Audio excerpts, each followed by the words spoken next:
Welcome to the Meb Faber Show, where the focus is on helping you grow and preserve your wealth. Join us as we discuss the craft of investing and uncover new and profitable ideas, all to help you grow wealthier and wiser. Better investing starts here. Meb Faber is the co-founder and chief investment officer at Cambria Investment Management. Due to industry regulations, he will not discuss any of Cambria's funds on this podcast. All opinions expressed by podcast participants are solely their own opinions and do not reflect the opinion of Cambria Investment Management or its affiliates. For more information, visit CambriaInvestments.com. Today's podcast is sponsored by The Idea Farm. Do you want the same investing edge as the pros? The Idea Farm gives small investors the same market research usually reserved for only the world's largest institutions, funds, and money managers. These are reports from some of the most respected research shops in investing. Many of them cost thousands and are only available to institutions or investment professionals, but now they're yours with the Idea Farm subscription. Are you ready for an investing edge? Visit theideafarm.com to learn more. Welcome to the podcast, friends. Today we have a very special local guest, Pete Mladina. Welcome to the show, Pete. Thanks, Meb. It's great to be here. So I've known Pete for going on a decade now. Pete is currently Director of Research at Northern Trust under Wealth Management. His background did a local undergrad at UCLA, did grad school in Europe. Were both of those business? Study something else? Yeah, economics and business. Yeah. Okay. Mm-hmm. And then stints at my CFO, Waterline, which then Northern Trust acquired, right? That's right. Acquired about 5 years ago. Mm-hmm. And so I first met Pete. We both kind of exist with one leg in this academic writing world. And Pete has written an enormous amount of papers. And so I remember way back when I was doing my first book, conversing with Pete over some ideas. And so we started a yearly habit of grabbing beers at a great local gastropub called Simsey's, talking about financial markets. I imagine boring to tears anyone sitting around us, but having a good time. So today we actually, we grabbed a few beers left over from Patrick's podcast a few weeks ago. They're kind of the remnants. So we have a Lagunitas Pale Oat Ale, and what do you have there? I have a Celebrator Bavarian Double Bock. Yeah, and then the other three were totally undrinkable, sort of weird flavors, so no one in the office even wanted them. So today we're cleaning it out regardless. Pete and I have pretty esoteric interest in markets, and a lot of this could have the ability to go down kind of a dark, deep, wonky finance hole. So we'll try to pull it back every once in a while if we're getting a little too deep on this. But Pete's written a bunch of papers. How many papers have you written at this point? I mean, numerous articles. I'd say 6 academic peer-reviewed journal-published papers and one in peer review, about to go to peer review at this point. We talked about this the other day. I actually have much less patience for the time required for a peer review process. I need much more immediate feedback. There's a funny story. When I put out my first and only academic paper, I was in my late 20s, Journal of Wealth Management, which you've had a bunch come out in, and I remember checking it every day, trying online to see when it came out, because I was really excited, really proud of it. It comes out at night, and it says, Quant Approach to Tactical Asset Allocation by Melanie Faber. And I was so sad and just panicking and just emailing everyone at the staff at Journal of Wealth Management. If you're listening, I apologize now, but saying, please, dear God, tell me this is not coming out in the print version. Thankfully, they fixed it in time, but not only did they get the name wrong, they got the gender wrong as well. So anyway, so what we're going to do today, we're going to talk about a lot of different topics. We're going to try to use as guideposts some of Pete's papers. And so there's a lot of really interesting ones. If you've been a blog reader for years, you've definitely seen me mention a number of Pete's ideas before. So let's talk about a more recent one. And this was a paper called Optimal Lifetime Asset Allocation with Goal-Based Lifecycle Glide Path. That's a mouthful. Came out Journal of Wealth Management this summer. Right. That's actually pretty recent. Recent issue, I think. Yeah. And for all the papers that we can link to, we will. Some of these are behind some of the journal gates, but there's shorter versions and articles, and we'll put them all in the show notes online at the podcast link. Why don't you tell us a little bit about what this paper is about, why you wrote it, and what's the kind of some of the main takeaways, and I'll interject and ask questions along the way. Yeah, no, thanks, Melanie. Meb. And I just really quickly, I agree with your sentiment. Every time I finish one of these papers, I promise myself I'll never do another one. And unfortunately, ultimately, my curiosity gets the best of me. I've never been able to write a book like you have, though, because I don't really have the patience to go more than 30 or 40 pages. Well, but see, that's the thing is that many of my books are like 30 or 40 pages. So I just call them books and get away with them being books, whereas many of your papers are probably longer than my... You'll have to teach me the art of expanding it out then. Yeah, no, I think, I'm very excited about this particular paper. I've done a lot of different research that I think is really interesting and helpful to investors. I'm all about, hey, what can we do to kind of create the research that's empirical and academically rigorous and the economic insights that are relevant and practical to real world investors, all in the effort to create better investment outcomes for both our clients in Northern Trust and frankly, just broadly in the universe. And I'm really excited about this particular paper because it really does a lot in solving, I think, a lot of problems that have been out there for a long time, whether you're talking about, more important perhaps to most people, is the retirement space. Do I have enough to fund my retirement? What's the optimal lifetime asset allocation? Not just that asset allocation today, but over the course of my life when I consider everything I'm trying to do, all the goals I may have, the risk preferences I may have. I may have more than one goal. These things can be heterogeneous rather than kind of a simple liability profile like a pension plan, which is homogeneous. Well, what's an example of some of these goals? Well, the clearest and most important one is a lifetime consumption goal. And you might think of that as your consumption in retirement. If you're a high net worth investor, you may be consuming from that portfolio today. So that's the simplest one. And that's sort of the liability of a pension plan. It's analogous to that type of a liability. But the reality is in private wealth, goals are more multifaceted and more complex. They're more heterogeneous than just that simple lifetime liability.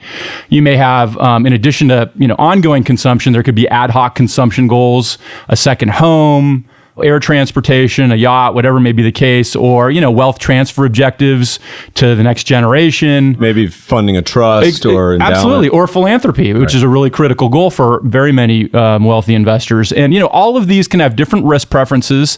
They occur at different points of time. They have different priorities. And so therefore they ought to have, different asset allocations attached to them that all roll up into kind of an optimal lifetime asset allocation. You also talk about things in this paper like human capital. So one, goals-based already is a little bit different than most people already think about it. Most people, as investors, they think about a all-in asset allocation. They think about whether they have 10 accounts or whatever, they think this is how I allocate. And the goals-based is a little more about, hey, you're saving for buying a house in 5 years or 20 years or whatever it may be. You're saving for retirement. You're saving for this endowment. All those may have different asset allocation profiles. Right. You would end up investing in different ways for all of those. But one of the other interesting parts about this paper is also you talk a little bit about human capital, right, which a lot of advisors and investors don't think about.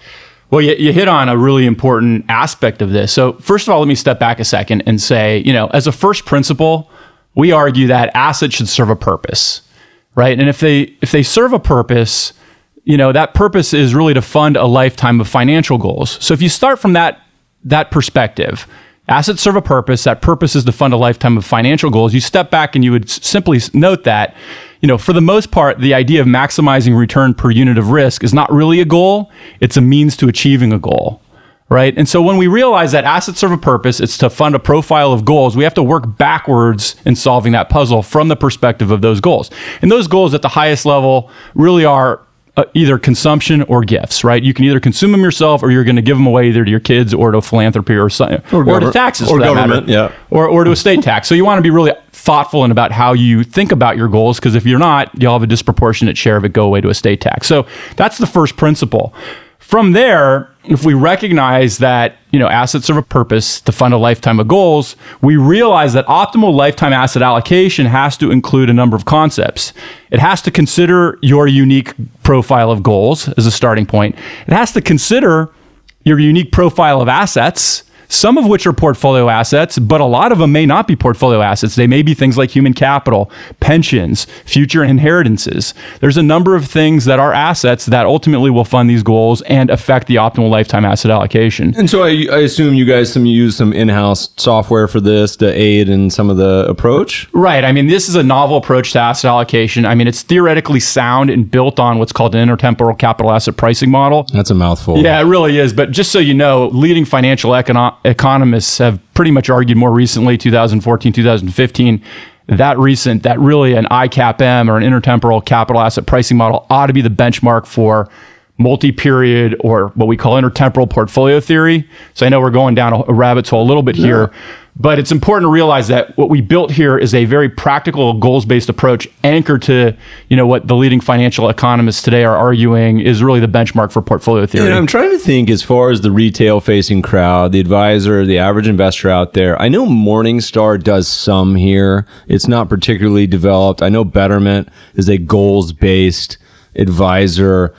I'm just not that familiar with the software and who else is actually doing this in the space. If I do a little research, I'll add some to the show notes. I can't think of many that off the top of my head. I know Morningstar talks a lot about this. I don't know if they have a good software suite that aids in it. Right. What are some of the takeaways for this? If you had to take a step back and say, okay, how does this really impact people's allocation? Is there a certain kind of broad takeaway you could mention, such as, it ends up in people having more in bonds, or maybe are there any sort of hard and fast takeaways or no? No, what you end up, you hit on a number of things here. First of all, what you get essentially is a customized glide path over your own life cycle, unique to your own assets, goals, and risk preferences. Because most glide paths just say more in stocks and risk assets. The older you get, the less. And there's no theory behind it other than, implicitly, you have a reduction in human capital, and that's really the only academic justification for a glide path or a changing asset allocation through time is you have more human capital when you're younger and less when you're older, so your bonds replace your human capital as you get older. There's a couple more justifications like mean reversion and things like that can justify dynamic asset allocations, but fundamentally the outcome here is not a static portfolio that might be an output of traditional portfolio theory, but actually a dynamic and adaptive asset allocation, a unique customized glide path unique to you that's adaptive through time based on your unique assets, goals, and risk preferences and how those change over the course of your life. And I think that's sort of the novelty. And there are other goals-based methods. In my opinion, I argue it in the paper, some of them are built off of, for example, using shortfall probability as a definition of risk. That's problematic for a number of technical reasons, the most important of which is that you might have a low shortfall probability, but that also may mean that, that fundamentally with the trade-off there is that you have a higher potential magnitude of potential shortfalls. I also appreciate in the paper that you talk about people with a living to the age 100. Right. That's so adapting what's a little 98th percentile outcome. Yeah. Well, that's an adaptive framework, right? You can pick and choose your life expectancy and you can adjust and adapt over time. And also I point out, I think an important application here more as you go into kind of, the defined contribution 401k space is going to be longevity insurance. This idea of deferred income annuities, not as investment vehicles, but as, any good insurance product should do. It's really about transferring risk. And in this case, it's about transferring longevity risk, the risk that you'll outlive your portfolio. And this paper was mainly considering stocks and bonds. You include some other assets. What's the universe in this? So the universe is all assets. And it's interesting, you point to stocks and bonds. Maybe we framed it that way as risky assets and safe assets, really. And largely, that's an interesting transition point to really risk factors, because really what we're talking about there are kind of the super risk premia or risk factors that are available in capital markets. The first of which we'll call the market factor, which is essentially equity or equity-like risk or default risk. And that's what's mostly driving the returns of private equity, public equities, hedge funds, high-yield bonds. And then there's the term factor, which is really the risk you take on for bearing interest rate or duration risk, and that's more common to investment grade bonds. And so really, it's not so much stocks and bonds; it's risky assets, and maybe we'll call them safer assets. But fundamentally, what we're talking about there are two super factors that dominate the returns of capital markets, and that's the market factor and term factor. And so, do you guys use this kind of asset allocation approach? This, I assume, works with institutions as well. It's a little bit different. Many of them have super long-term horizons, a fairly set spending schedule, but they tend to have different goals and often unrealistic return assumptions. But I assume it would apply similarly to institutions as it would to individuals as well. Yeah, no, I mean, absolutely. This framework, this framework applies. Well, first of all, I'll say there's a couple of ways you can think about this. The framework that we talked about a moment ago, the goals-based framework, really applies to anybody or anything that has a liability profile. Now, again, it's most relevant to private wealth where goals are heterogeneous, right? A number of different goals with different risk preferences. But it's equally applicable and easy to apply to, an institution with a homogeneous liability profile, a population of plan participants. Now, what you're really getting to is what I'll call factor-based asset allocation. Really with the introduction of smart beta products, you see increasing interest not just in capturing, smart beta, which is a term I hate. We kind of refer to it as engineered beta type solutions, but fundamentally what you're referring to is those underlying fundamental sources of return that drive capital market and portfolio returns, asset class returns, and in fact, manager returns. And at the highest level, as I noted, there are two. For each asset class, you can go deeper, and I'm sure we will in a moment. But what I want to point out is that, at Northern Trust, we were pioneers in factor-based asset allocation. And even if you don't have a profile of goals to apply this method that I outline in this paper, really at the same time, even in the absence of goals, you can still apply this for more robust diversification, because fundamentally what we're doing here is we're optimizing to find the optimal mix of risky assets, inclusive of hedge funds, private equity, et cetera, and then the optimal combination of safe assets, which are dominated by basically that term factor. And then we're able to, again, relying on this CAPM framework, or ICAPM, I should say, intertemporal CAPM framework, we're able to combine these things in different mixes to create what's called what we call robust efficient frontier.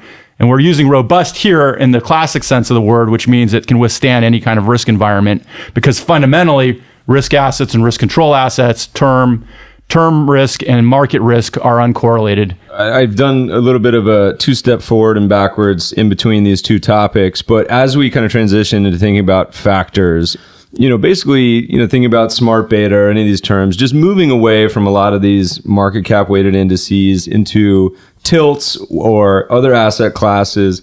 I've got about 8 different papers I'm thinking of. Is there one in particular you think we could start to highlight and then move down the list? Or do you want to, what's a good segue, do you think? You mean of the ones I've written? Yeah, the ones you've written. I got a bunch. I mean, let me tee it up first, and then maybe I'll let you kind of figure out which way you want to go. I mean, it's really interesting because, and again, this research started with work by Gene Fama and Ken French in 1992 and 1993, where prior to their work in this space, there was recognition that, gosh, it seems like small cap stocks outperformed large cap stocks. It seems like value stocks outperformed growth stocks, things like that. And those were the big three. It was market, value, small cap, and then the biggest, the fourth, came along later. Yeah, right? momentum, which I know you're my favorite. You're hugely interested in. And momentum, one of the most robust Premia, came actually just a year or two later. What's interesting here isn't just that these things offer Premia when you do them, when you build them in a long short framework or even in a long only portfolio. It's not just that they offer Premia, a source of return that is statistically significant. That's how I'll define a premium. It's not just a random result, but a robust or statistically significant premium. It's also that they do a very good job of explaining or spreading out risk across different portfolios. And so these things have been termed risk factors or compensated risk factors, not simply because they come with a return premium, that's extremely important, but also because they explain the return and risk across a broad set of different portfolios. And so that becomes really interesting because not only could you think about tilting away from the broad market to capture these risk premia in a long only or long short framework, but at the same time, you can think about evaluating total portfolios from this framework of risk factors, asset classes from this framework of risk factors, or even strategies and individual managers, funds of individual managers, whether they're hedge funds, fixed income managers, or public equity managers. And so as you're starting to look at kind of distilling the returns of some of these managers or strategies or asset classes, is there a list of factors do you say, hey, look, here's the 4 main ones, or maybe here's the 10 main ones I use in descending order of importance, or here's the 70? I mean, how many are there typically you're using for this analysis? That's a great question. You're seeking the most parsimonious model, really, and a lot of so-called factors. I mean, especially now with smart beta products, people are sort of inventing their own so-called factors, and a lot of these don't meet the same definitions that I noted earlier. A robust risk premium, they're uncorrelated with each other, so they're unique and different from each other, and that they, explain the return and risk abroad, spread return and risk across a broad set of portfolios. I call that the sort of the 3 primary criteria. Not all of them hit it as well. But yeah, we're looking for the most parsimonious model. And at the portfolio level, we think in terms of those 2 big ones, the term factor and the market factor. As we dig into individual asset classes, I think you can broaden it out, right? And so in equities, especially nowadays, I mean, it started off, as you note, Meb, the first 3 were the market factor, the return premium of stocks over cash, size factor, the return premium of small over large stocks, value factor, momentum factor, and now we know there's a newer factor that was discovered in 2013 by an academic called Novi Marx that looks at profitability as a factor. And Fama French more recently actually added profitability and low investment, what some people call the combination of 2 as quote unquote quality, as sort of that additional lens to kind of view equity returns. As we go into fixed income, there's term risk and there's credit risk, credit or default risk. It turns out really interestingly that credit/default risk in the fixed income space is what we call linear combination with the market factor.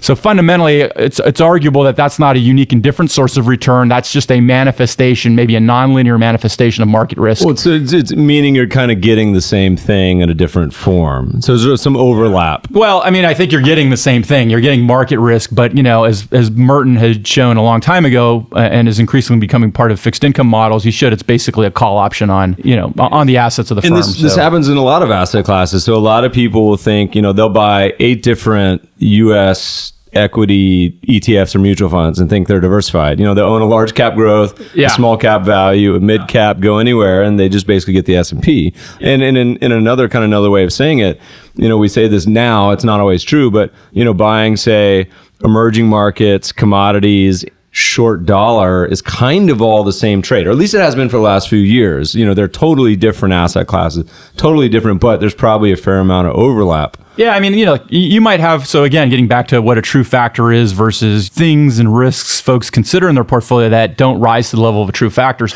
You may consider currency risk, you may consider the price of oil. There are a lot of things you can consider in your asset allocation, but the reality is none of those really rise to this level of pricing the risk and return of portfolios.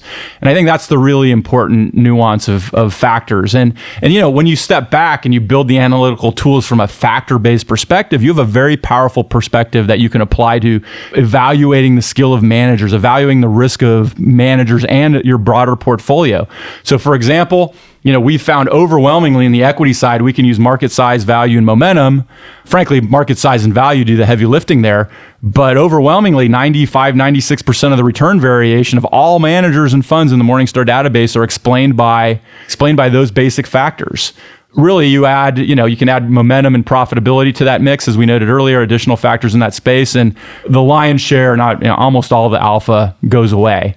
And so really that gets back to once you realize that, you really realize that these things are driving not just the return, but the compensated return, and therefore the compensated risk of these strategies. I wrote an article, or my team and I wrote an article, I should say. I've got a number of great folks on my team that helped me out. But we wrote an article on the equity side that applies these basic principles to, manager to the mutual fund database over the last 5 years. And we found precisely what they found in the academic space. We wrote a paper last year on hedge funds. Now, there's certainly a broader set of risk factors involved in hedge funds. So, hedge funds are multi-asset class portfolios, multi-asset class strategies. We said before that, saying hedge fund is kind of like just saying like dog, right? Totally. It's a hugely different universe. Now, when you put them all together, it looks like one thing. Right. But, you kind of got to parse them by style and what they do. So a long short equity guy looks nothing like a dedicated short seller, which looks nothing like a managed futures, of course. Totally. But that gets back to, but see, here's the interesting thing. So you got to think about what's the set of factors that could be available to a broad multi-asset class portfolio, right? And so let's combine those factors we talked about on the equity side, primarily, we'll say the market factor, the size factor, value, and momentum. Let's combine the factors on the fixed income side, term and credit. And it turns out there's a couple of other risk premium kind of related to value and momentum that are available through futures-based strategies. And, long, short, commodity momentum is an example. Trend following, which I know you're a big proponent of, Meb, is another example. In the currency space, it turns out there's a return premium to basically a carry trade, which is owning high interest yielding currencies and shorting the low interest yielding ones. And why this is important is that as the markets get more competitive and efficient, you have what formerly was seen as alpha, what people could buy that was hard to capture, that people didn't understand, increasingly get commoditized as what we call maybe alternative beta or beta, meaning you can distill it to a simple rules-based strategy. People shouldn't charge much for it. So you can go buy a Vanguard value fund, maybe a bad example, or a momentum fund and pay less than 0.5%, whereas most active managers charge 1, 1.5, or 2 and 20. And so you say in one of your papers, you said, essentially, look, a lot of these guys you can distill down to these low cost sort of factor-based strategies. However, you do admit that you said, focus on your allocation, but consider expanding your universe to either capture unique and different risk premia available from alternative assets. Maybe talk a little bit about that. Do you guys spend a time in search of, ways that there's unique sort of factors or managers or active managers or quants? Like, what's your approach to say, all right, this whole area has been commoditized, but maybe there's still value over here? You hit on a number of things, and I'll try to take them one by one, or at least the ones I want to take. Yeah. So first, you're absolutely right. 30 years ago, you would have seen a manager who beat the S&P 500 over a 10 or 15 year track record, and you would have said he's a great manager. Nowadays, we have value factors. We can run regressions, and we can test. Was that really skill, or was that just generic exposure and a tilt towards value stocks that nowadays we can implement in a very efficient, low cost way? And 99 out of 100 times, we find that's exactly the case. So nowadays, that what used to be skill, and a credit to that manager back in the day before we knew all this stuff, that was skill back then because they had inside information that the rest of us didn't have. Now that we know that, it's a different story. We're going to pay for what's worth paying for. So that's that. On the issue of, just to get back on the question of hedge funds, we would apply a total portfolio, we call it a portfolio factor model to hedge funds, because we don't really know with any individual hedge fund the mix of risk premium, risk factors they may be trying to capture. And when we do that, what we find is that different hedge fund strategies, whether you're talking about equity long short, event driven, relative value, macro, whatever it is, they're nothing more than just different bundles of these risk premia. That's all they are. Now, getting to your last question, again, that was the key insight of that paper, not just recognizing that, but then what are the portfolio implications? Well, most of your clients, most people own generic portfolios of stocks, bonds, and cash. But it turns out that there are other risk premia out there that are different than just long-only stocks, bonds, and cash that you can own in a long-short framework, whether we're talking about value in equities that you own long-short and you lever up to some expected return, or you're talking about a currency premium, as I noted a moment ago. You go long high-yielding currencies and short low-yielding currencies, and then you lever that up to a suitable expected return. Whether you're talking about trend following is another sort of source that's different than just long-only stocks and bonds and cash.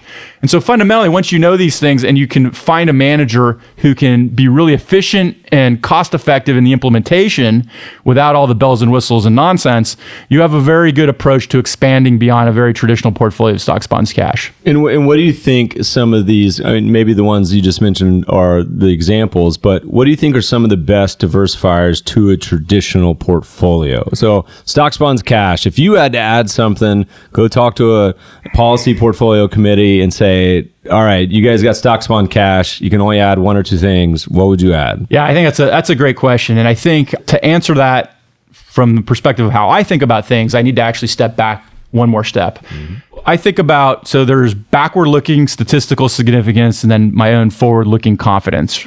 A lot of these risk factors have what we'll call statistical significance far higher than the significance of bonds returning a premium over cash or equities returning a premium over cash.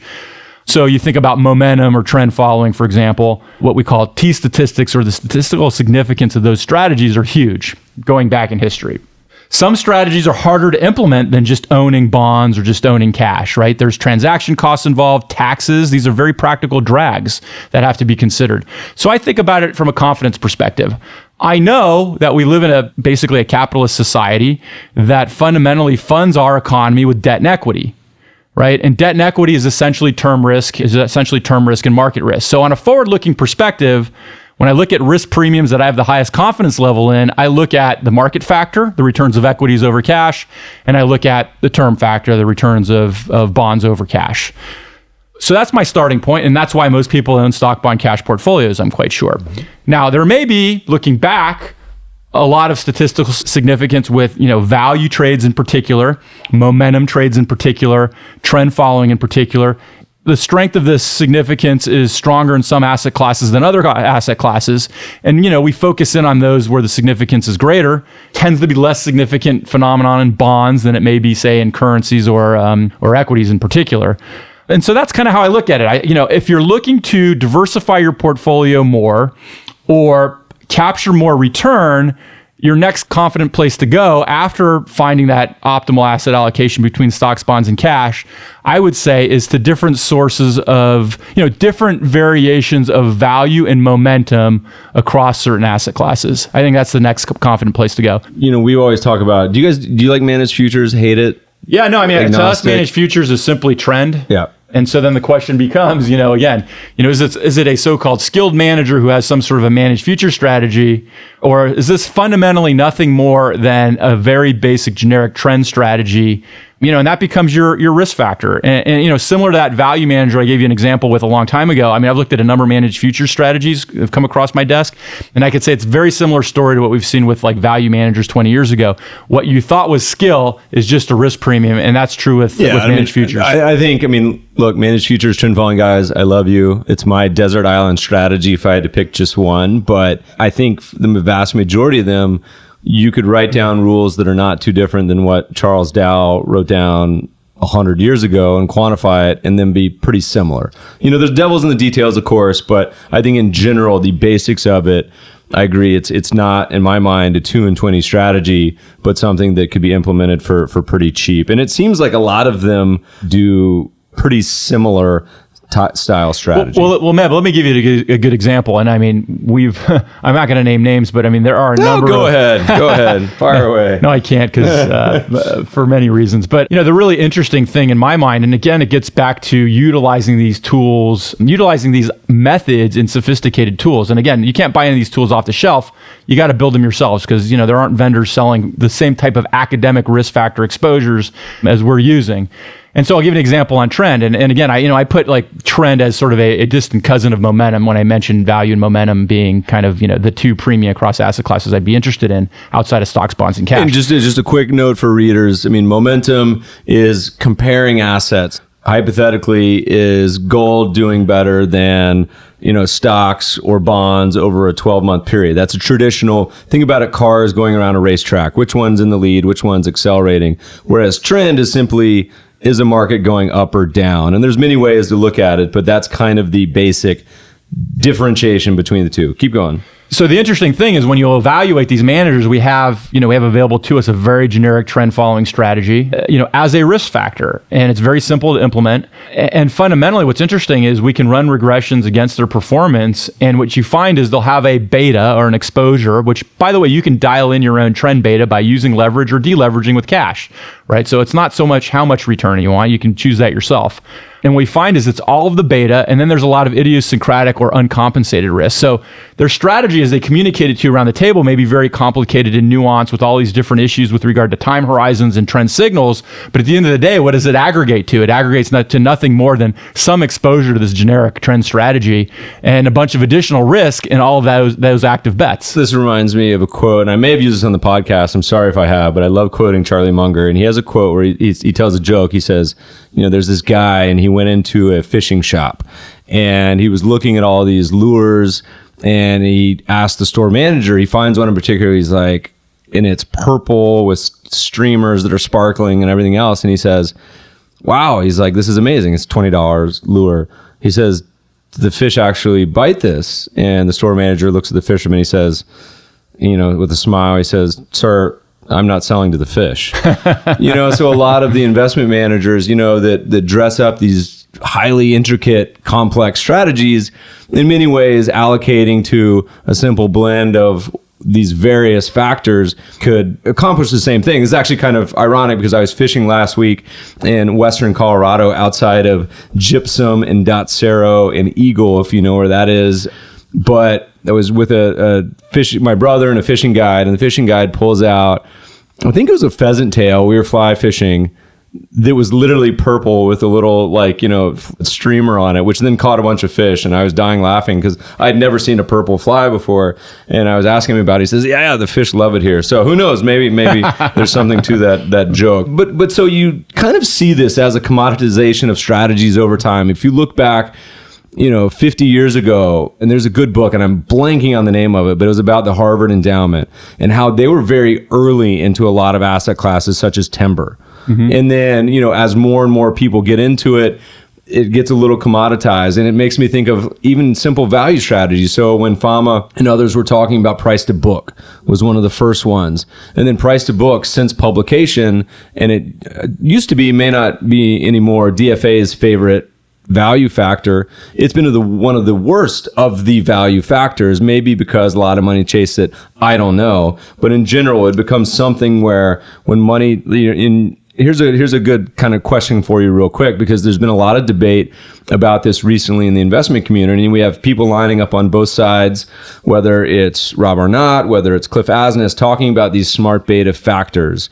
And some people say, yes, you should just allocate to the ones you like and kind of wash your hands and be done with it. And others say, well, actually, you need to incorporate valuation of these actual factors. So, for example, are low vol stocks cheap or expensive relative to their history? Are value stocks cheap or expensive, et cetera? And Research Affiliates has written a lot about this. And he says, actually, yes, you should take that into account, because you may have a factor strategy that, because of its expensive nature, actually negates the entire premium you may get. Do you guys think about that at all? Yeah, do you look at it? Do you get excited about smart beta, timing, and all these things? Or what's your opinion on that? You hit a bunch of things there. The first thing I'm going to say really quickly is you mentioned low vol, and it's really interesting because when you add those two quality factors I noted, profitability and low investment, to all those low vol strategies, that sort of goes away. So fundamentally, that gets back to, we have to be careful in defining factors because sometimes they're redundant with existing factor definitions. Similarly, the value premium or the value phenomenon, it's sort of a, regardless of how you define it, it's sort of a, it's all a manifestation of the same underlying phenomenon. So you can use price to book, PE ratio, price to cash flow ratios, EBITDA rate. Whatever you use, you'll find that as you build those returns, they're all linear combinations of each other, which basically means they're different manifestations of each other. But, over a 5-year period, they may look and feel a little bit different. But in terms of the entire return premium, they're fundamentally the same. And so again, it requires this set of tools and understanding of, what I wouldn't say is necessarily a commoditization of products, but a recognition of the fundamental underlying risk factors that seem to have driven portfolio and strategy returns really since the beginning of empirical research. Will they be arbitraged away? And then I'll get to your question of factor timing. Will they be arbitraged away?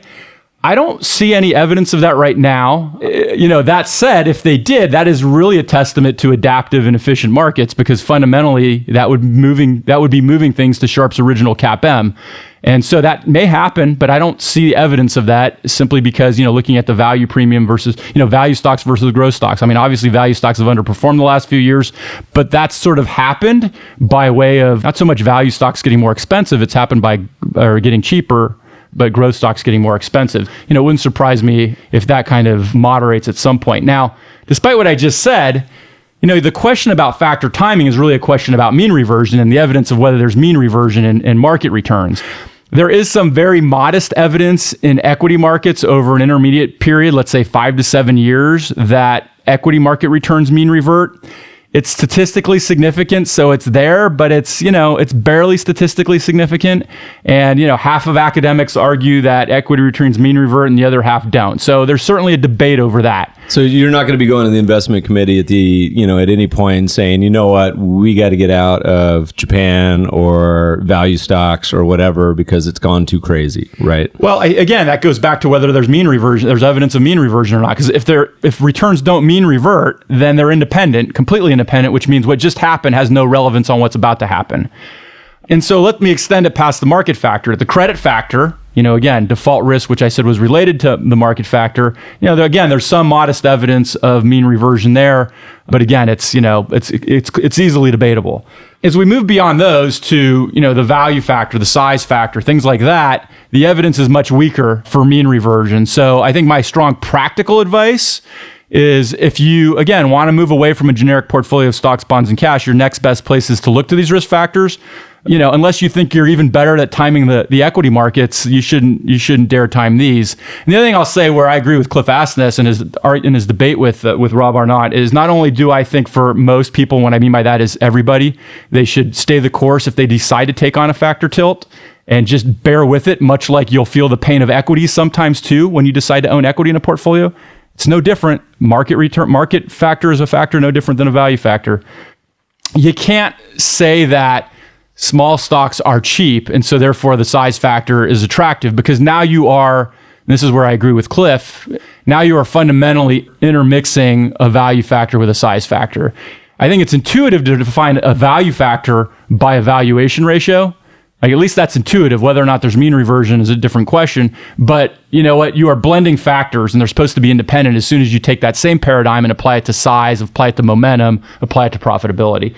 And so you have problems in the independence of factors when you do that. I was interviewing at a quant hedge fund in the early 2000s, will remain nameless, in San Francisco.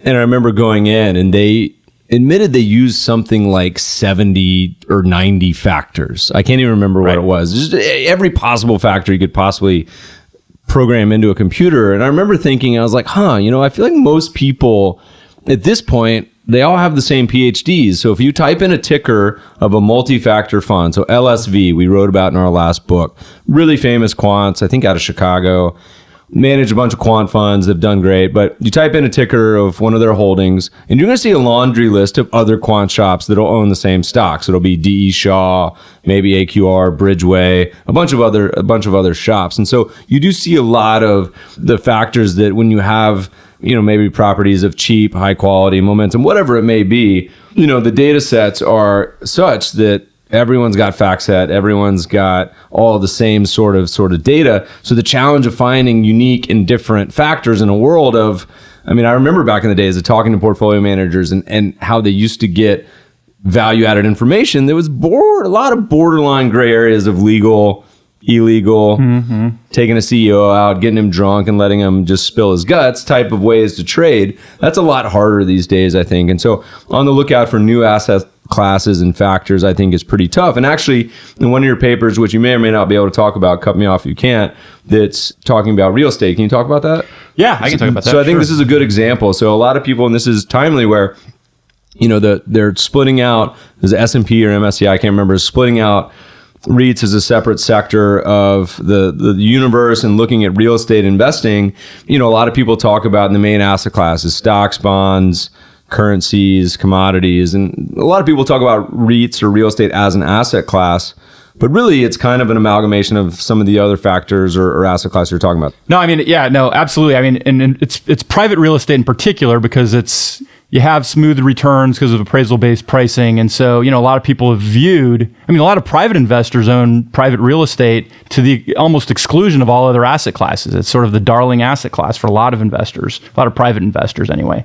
And what we found there, to step back, you could pretend you have 70 factors, but again, we prefer to lean on the work and the definitions of the academic space, because I can run some tests and show you that 70 factors are reduced to 6 or 7 truly independent factors that do, the same have the same. But it sounds so much more rigorous if you can have a hedge fund that has it's less rigorous. 3,000 you've loosened. It's less rigorous because you've weakened and loosened your definitions.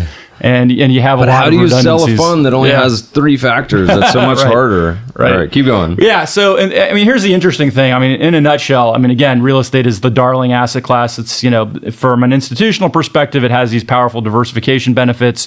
From a private wealth perspective, you talk to all sorts of people we encounter who, they don't want to own diversified multi-asset class portfolios. They're fine with their, 7 or 8 apartment buildings and 2 commercial real estate properties. The really interesting work here is, well, let's step back and what we did in this paper, and it continues to be a working paper, but we evaluated REITs, knowing that, okay, at the end of the day, REITs are essentially traded income-producing properties that, have some leverage built in them, equity REITs anyway.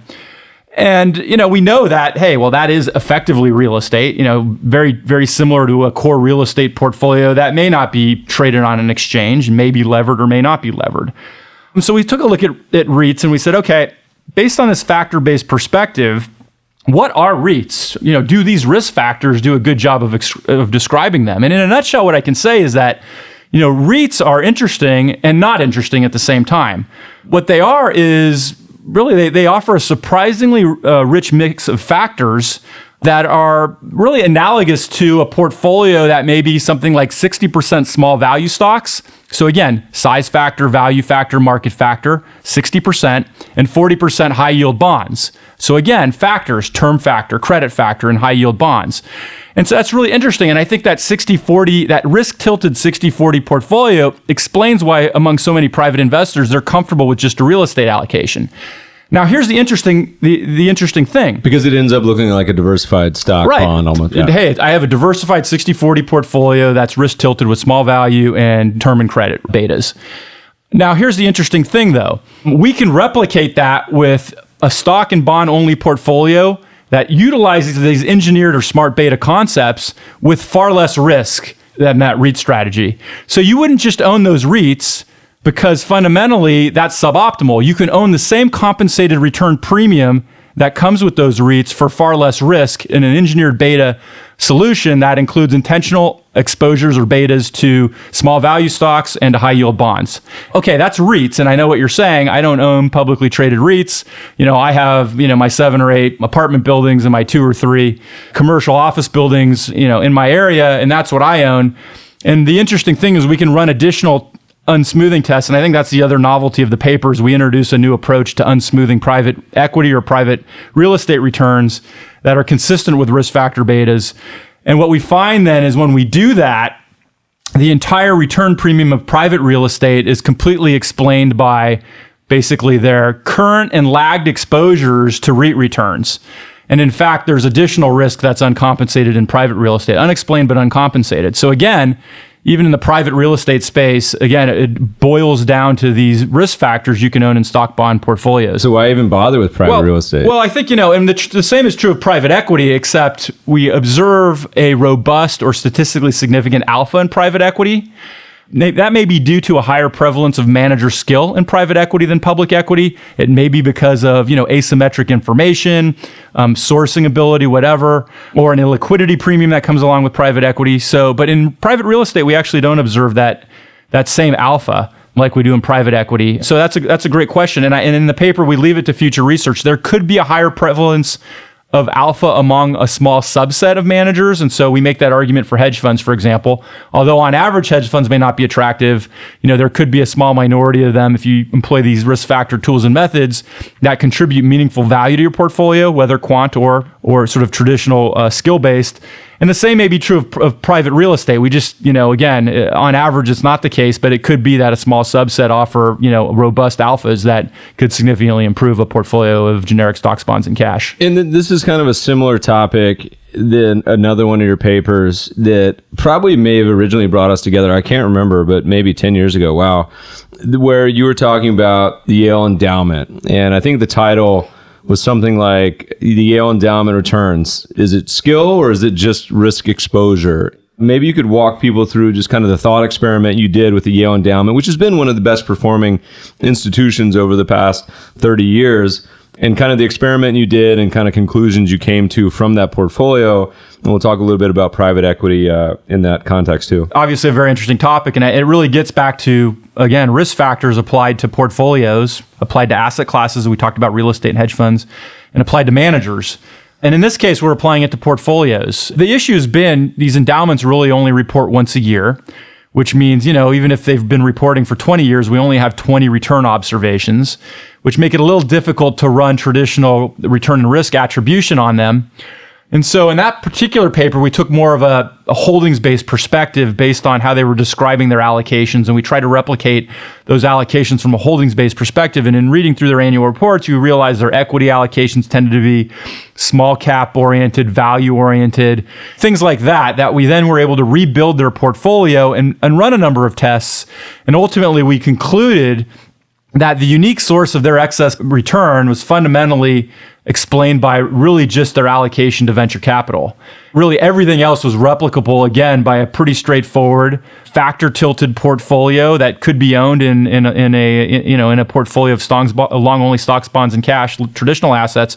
And really, we were able to kind of disentangle or decompose those returns so that we were able to identify that it was uniquely venture capital. And since then, I can't remember the authors. There have been one or two additional papers that unfortunately, they didn't cite my work because they probably wouldn't have written their papers if they had read it, but they actually confirmed independently. They came to a similar conclusion. As a follow-on to that, about a year or two ago at Northern Trust, we wrote an investment commentary that expanded it beyond Yale and kind of looked at it, let's call it, an overall Ivy League endowment portfolio. And I know you've done a lot of work on that, Meb.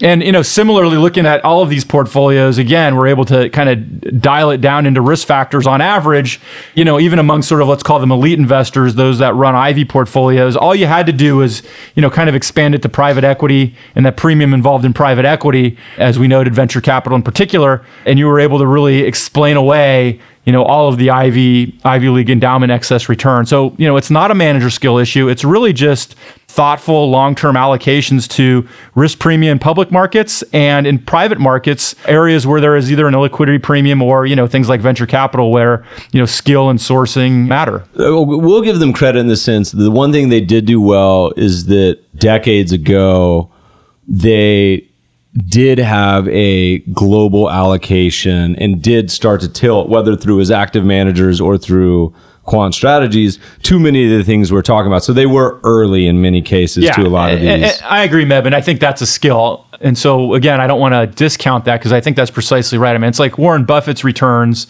A couple academics from AQR have been able to replicate it with a combination of value, profitability, which are now factors, as we know, and the leverage he gets through his float. And so that's a classic example. Yeah, it's great to do it sort of ex post. And now that we know that is informative on a forward-looking basis, but it's another thing to actually realize that 20 or 30 years ago and implement it. And back then, nobody knew that, so that was skill. I totally agree. So hypothetically speaking, and we did an article called "Should CalPERS be managed by a robot?" And the thinking was, hey, look, they have this large global allocation. You could just go buy a bunch of ETFs, or for them, probably just low-cost separate accounts, replicate their portfolio, not have to worry about all the headache of managing this with 300 employees, et cetera, et cetera. But theoretically, if you're an institution, you say, take a step back, a very honest step back at this point. Say, you know what? All right, for these main asset classes and strategies, we can allocate to these alternative beta, smart beta, whatever you want to call it, these simple rules-based or tilted funds. And then we're going to dedicate our entire resources to the place where we really can add value, like private equity. So, I mean, should Yale just index everything and then go say, hey, we're just going to focus on finding the best of breed private equity, and then that's that? I mean, would that be a reasonable? I mean, that seems like that would be a reasonable idea. Yeah, I think it's reasonable, but of course there's agency costs that are involved with regard to professionals who, sit on the investment committee. And then there's also a sizing issue, right? I mean, you get so large, can you even get a meaningful enough allocation to hedge funds, for example, knowing that when you are aware of these tools and methods, really it's only a small subset that are interesting. Can you even get to the allocation necessary to move the needle and improve your portfolio enough? And I think there's probably more you can do in private equity than hedge in that regard. But, the committed capital in private equity is not too much different than what's invested capital in hedge funds today. I mean, I think the interesting example is, Norway's sovereign wealth fund, where, they went down this pathway and pretty much decided what they're going to do is have sort of broad global exposure that's passive or semi-passive, and they're going to try to harvest risk premium that we've been talking about. And I think it's a recognition that once you get so large, it probably makes sense to do some form of that, if not indexing, some form of, passive or semi-passive investing that you can implement and kind of stay the course. The other thing I will say, the value that a lot of these pension plans, these large plans can offer isn't so much on, well, I mean, a lot of it is really thoughtful fulfillment, but I think they're way off on their asset allocation. They're not realistic about the liability profile they have, the return assumptions in this environment that are necessary to achieve those, and the implications for, funding ratios, et cetera. Yeah, we tweeted out a study that showed what a lot of these plans still expect is for their returns, and particularly for their hedge fund returns. And it was so crazy that I can't even begin to go back to it. Well, let me just step back a second. And what amazes me is among a lot of those folks, there's not even an understanding of the difference between an arithmetic expected return and a geometric one. A geometric one is what you actually get to earn and consume, but people model portfolio optimization and Monte Carlos with arithmetic returns. And so they're embedding in expected returns that are typically arithmetic, not understanding the geometrics lower. I mean, not everybody, but I encounter this so much, it scares me. We call this volatility gremlins, is what we talked about. Right. I just looked it up. Institutional investors expected their hedge funds to return 13% net. 13%. Let's forget about the actual hedge funds have returned, half of that. Historically, even the best performing indexes. And this is also something you showed in one of your papers. 13% net means at 2 and 20, that's about 20% gross? Yeah, there's a bigger issue there. When you realize the risk factors that drive hedge fund returns, and then you have expected returns for each of these risk factors, that goes way down, far below equity, somewhere between bonds and equity. As an example, we can show you that the average hedge fund is roughly approximated by a simple factor mix that you could say is about 35% equity and the rest cash. That's the risk return profile of the average hedge fund out there. So you can associate with no statistically significant alpha, by the way. So you can associate an expected return of, whatever your forecast is for cash, which is close to zero, and then equities, and then take a third of it. Now, again, that's the average, and what you should be interested in with hedge funds are unique and different sources of return, not necessarily high returns, because you're really, the value of a select hedge fund is a diversification value. We all know all the hedge funds we know are better than average, right? We're all better than average on average. One more question. Well, here's a Twitter question for you, and we'll probably start winding down because we're hitting the hour mark. We had a Twitter question in, and it was aimed at me, but I will kind of let you tackle it first. They said, Meb, how do you know when a strategy, and we can apply this to factors too, or even active managers, and it may be a different answer for each, but how do you know when it basically no longer works? Or how do you know when it's been commoditized? Or how do you know, that it's time to sell something that previously you had a reason for buying? Take that broadly, answer any of those variants that you think, but how do you know when your strategy no longer works? Yeah, I think that's a very, very, very tough one, and I don't think you'll know for 10 or 15 years. I mean, that's part of the problem. I think you don't know anything in this business. You can only attach confidence levels to them. And I think to be a good investor, you got to start thinking that way. It's not black or white. Everything's gray. There's an expected outcome. There's a variance around that expected outcome. And with that comes confidence levels, or essentially confidence levels. And so, I'll give you an example. Like, there were many times in history that a value premium or value tilt would have underperformed a growth tilt or the market for 5 or 10 years or more. Didn't mean that it stopped working, it turns out. A lot of these things, empirical research where you have evidence that supports a claim really takes time to play out. So, I think as time goes by, you have to evaluate, all of the past empirical research and look at it, and you have to make a judgment call. And then that's what, we think about it the same way, where we look at a lot of these strategies and we say we only want to allocate to strategies that are pretty basic and you can explain and understand and basically explain to a 15-year-old and say, this is why this works. And value, and a lot of these people can get on board with pretty easily. The challenge, I think, of course, comes with particularly active strategies and active managers. So where you have a lot of other factors at play. Is that how big are they? They have too much money to manage that they can't allocate. Do they just have a divorce that you may not know about and they go on tilt? Or, are they many other things going on? And active, because you're betting on the active manager, is a lot harder, I think, than actually a quant style strategy, because you can look at kind of reasons why it works or doesn't work. It's a hard question, I think. Well, I mean, absolutely. I mean, I'll take it a step further and say the challenge there is that what you think is outperformance may just be factor risk. And then even if you observe outperformance after solving for factor risk, then you have to ask yourself, is it likely random? Or is it likely statistically significant and therefore true? And almost nobody does that. I mean, we do that all the time at Northern Trust as we evaluate the active managers we use, but it's a critical question because a lot of managers will just perform well, even risk adjusted, randomly. And you have to solve for whether what you are observing is likely true skill or randomness. And I can tell you that the prevalence of true alpha that's statistically significant is very, very, very thin across all asset classes. And without these tools and methods, I'd say good luck. But with them, you have a chance. And I think that the chances in, maybe less than 1 or 2% of managers per asset class. It exists gross of fees better than net. So it's very much a function of finding those managers. And if you can negotiate their fees down, that's what's really required to get there. There's a lot of papers in the academic literature that talk about asset classes and active strategies and say, actually, these guys do generate some alpha. They just take all of it in their fees and maybe then some. Yeah, I think that's kind of what we've found. And I think sometimes the trick is, if you have the ability, and again, we're a large organization, so we do, but you have the ability to kind of negotiate down fees as low as possible. When you find a manager who has raw, pure skill, regardless of expenses they charge, that interests me. And then the question is, can we get it so that the fees, that the skill survives the fees? And usually the answer is no, but hopefully you're able to find a couple that can. And then you got to ask yourself about confidence levels, right? So I believe in the market factor going forward more than I believe in the value factor or the momentum factor, but I believe in the value factor and the momentum factor going forward more than I believe in the persistence of an individual manager's alpha.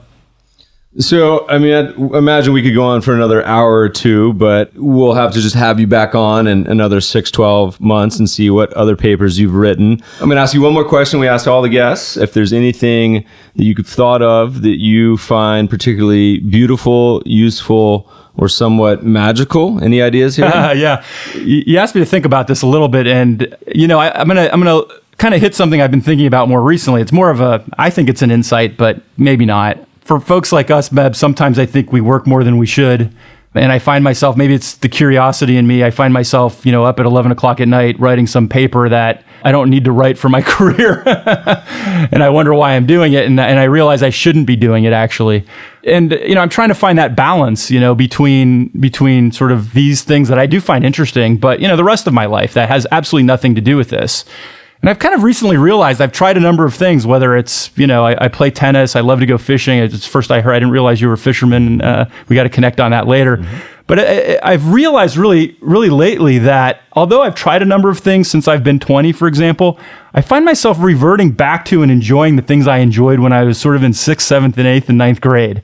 I think there's a formative time then, kind of around middle school, where I find myself just loving those things, and fishing's an example of that, or playing tennis, or whatever may be the case. As a part of that, the things I've learned later, I've been less good at and less persistent with. And as part of that, I have 2 young girls now, and they're coming of that age now. I just want to make sure they have enough experiences between 6th grade and 9th grade, so that when they are adults, they'll have these hobbies and these interests that they'll love to go back to because they're the things they enjoyed when they were that age. You're heading to Europe soon, right? I am. Yeah, we're going on vacation to Croatia, where I have my family's background, and it's beautiful Dalmatian coast. I just spent had a couple weeks there. I just had some friends that were sailing that coast, and I was jealously looking at all of their photos. It looks pretty awesome. There's 1,000+ islands, great history. It's kind of like Greece, but a little further north. A huge Roman and Croatian history there. It's a fabulous, beautiful place. I don't want to market it too much because it's already starting to get too crowded. Yeah, I'm trying to remember back all the things I loved doing in 6th, 7th grade. So obviously playing sports, but it would have been laser tag back then. There's a good investor we'll have on this podcast later who talks about. He says as the younger generation starts to age and hit kind of middle age and older and starts having the assets.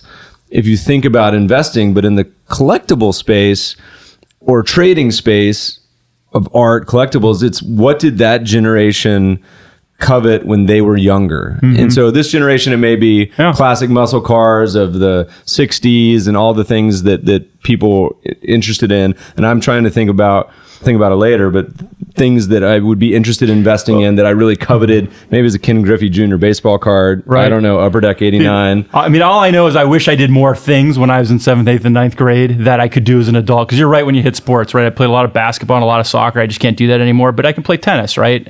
I can go fishing. And, the one that I just got back, so after I was on this crazy road trip, Canada, Colorado to give a speech, and then to Oregon, where I have a bunch of guy friends I was by far the worst golfer. And so Bandon Dunes, we went and played, and I'd bought some clubs and rushed to get a handicap, but what a beautiful location. The biggest challenge I have with golf, it is such a massive time chunk. Right. It's a straight up 4 to 6 hours. That's pretty tough. If I could just go out and no one else is out there and go play, put in a podcast. That's a great example. I mean, whether it's golf or sailing, another thing I used to do a lot of, they both take a lot of time. And so the trick is finding these things that don't take as much time, but you still enjoy and love. And again, if you get kids, I'm trying to think about those things so they learn how to do them.